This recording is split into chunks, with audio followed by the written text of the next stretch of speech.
નવસારીમાં કાવેરી નદીના પાણી ઉતર્યા અને ચોંકાવનારા દ્રશ્યો આવ્યા સામે, જ્યાં મુખ્ય માર્ગ પરથી પૂરનું પાણી ઓસર્યું છે અને આ સ્થિતિ હવે સામે આવી છે। જુઓ, પ્રતાપનગરથી વાંસદા તરફ જતા ઓવરબ્રિજનો માર્ગ ધોવાઈ ચૂક્યો છે। બિસ્માર્ક માર્ગના કારણે વાહન વ્યવહાર બંધ કરવાની પડી ગઈ છે ફરજ। પણ આ તસવીરો જુઓ, હવે પાણી ઓસરી રહ્યા છે અને સાથે તારાજીના દ્રશ્યો પણ આવી રહ્યા છે સામે। આ આખો રસ્તો થઈ ગયો છે બિસ્માર। અહીંથી પસાર થવું ભયજનક છે અને રસ્તો વ્યવસ્થિત કરવા માટેની પણ તંત્રની આ કામગીરી જુઓ। પ્રતાપનગર વાંસદા માર્ગ પર આ મુશ્કેલી જુઓ, કારણ કે વરસાદ વરસ્યો, ભારે પ્રમાણમાં વરસાદી પાણી આવ્યા, પણ તેને કારણે આખો રસ્તો બિસ્માર થઈ ગયો છે। અહીંથી પસાર થવું કેવી રીતે તે વાહન ચાલકો માટે સૌથી મોટો સવાલ છે, પરંતુ હવે રસ્તાનું સમારકામ પણ શરૂ કરાયું।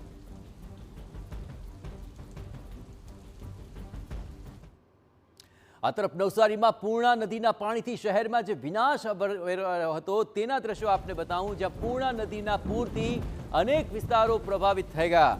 મહાનગરપાલિકા દ્વારા 2500 લોકોને સ્થળાંતરિત કરવામાં આવ્યા છે।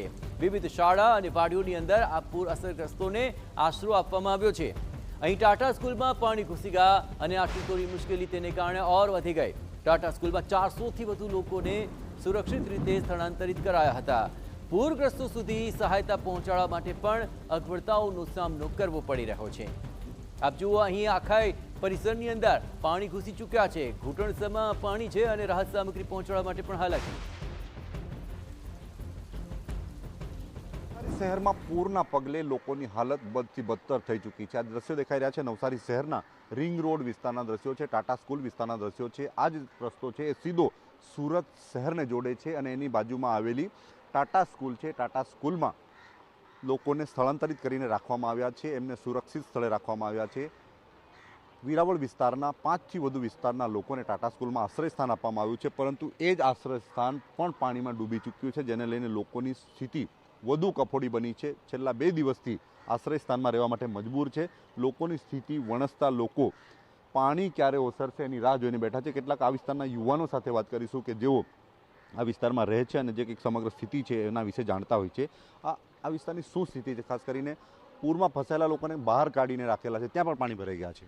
આ ટાઈમ છે ને બહુ ઘણી જે વ્યવસ્થા છે બહુ ગંભીર થઈ ગઈ છે ને એટલું વિચારું નહીં હતું કે એટલું બધું પાણી આવશે નવસારીની અંદર।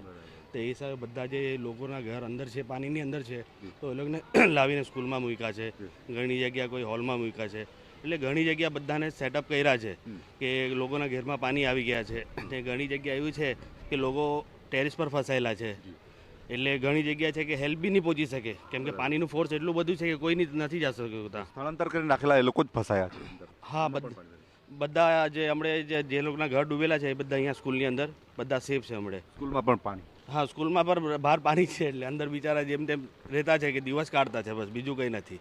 હમણાં હાલની પરિસ્થિતિ બહુ ખરાબ છે, એટલે જેટલું વિચાર નવસારીવાસીઓ જેટલા હોય એટલા ઘેરમાં રહો, બહાર નહીં નીકળો ને સરકારને સપોર્ટ કરો ને આપણે જે છે નગરપાલિકાને સપોર્ટ ને નગરપાલિકા બી આપણને સપોર્ટ કરતી છે। જેવું આપણે ફોન કરે એવું આપણને સપોર્ટ મળતું છે। તો ખાસ કરીને નવસારી મહાનગરપાલિકા દ્વારા સ્થળાંતરિત કરી રાખવામાં આવેલા લોકો પણ હવે પૂરના પાણીમાં ફસાયા છે। સ્થળાંતરમાં સુરક્ષા મળશે એના બદલે હવે ફરીથી એ જ સ્થળ પણ પાણીમાં ડૂબી ચૂક્યું છે। નિલેશ ગામી, TV9 નવસારી।